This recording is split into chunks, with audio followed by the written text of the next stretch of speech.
Well, Marco Vincenzino is a foreign affairs expert, director of the Global Strategy Project. It's a Washington-based think tank. He's here in the studio. Good evening to you.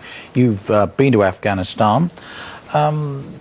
Did this incident surprise you? No, I mean, obviously it's not the first time and it will not be the last time.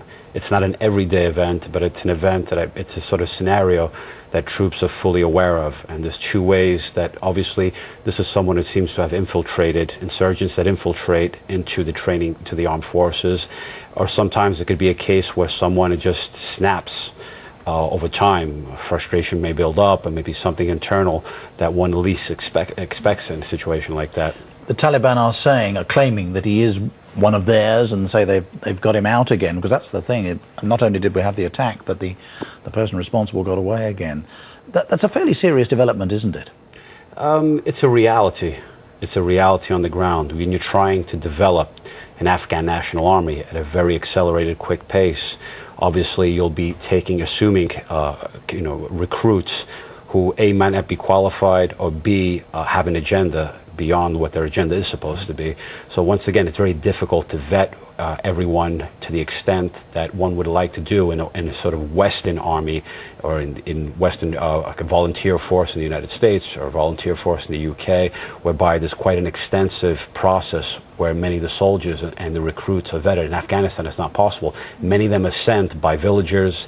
It's the word of the elder tribesmen who will say, yes, these are my people and I will send them to you.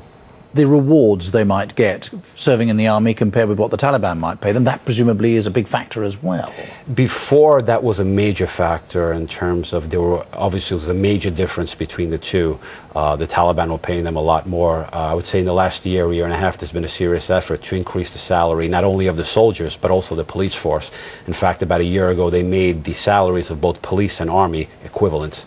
So where do we go from here, do you think? The point was made in that report that soldiers are bound to be, British soldiers and indeed American soldiers, the ISAF command, bound to be very suspicious, more and more suspicious of those they're working alongside. I think they're prepared. I mean, obviously every day when you're living with these troops, it's not just a matter of training them, you're living with them in the same, and you see them every day, and this is something that crosses one's mind. And that's part of being a professional soldier.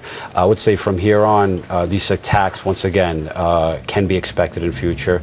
Won't be on a massive scale or on a daily scale, but once we're reaching a stage in the mission, I would say it's the first time in 9 years that a serious effort is being made to combat the insurgency and to combat the threats. We had a man in here earlier. He'd been in the army, a security advisor and so on, very knowledgeable at Afghanistan. He said, look, this is never going to work being alongside these Afghans. It is a civil war, he said, and we'll have to choose one side or another. As soon as we go, it'll be back in.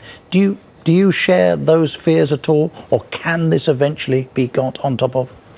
Once again, a serious attempt has not been made in the first 8 years. In the last 6 months, we've had a first serious attempt with the new offensive. One has to give it a chance. The alternative is to pull out, and I would say at this stage, it's not a viable option. Marco Vincenzino, thank you very much indeed for joining us. Thank you. Thank you.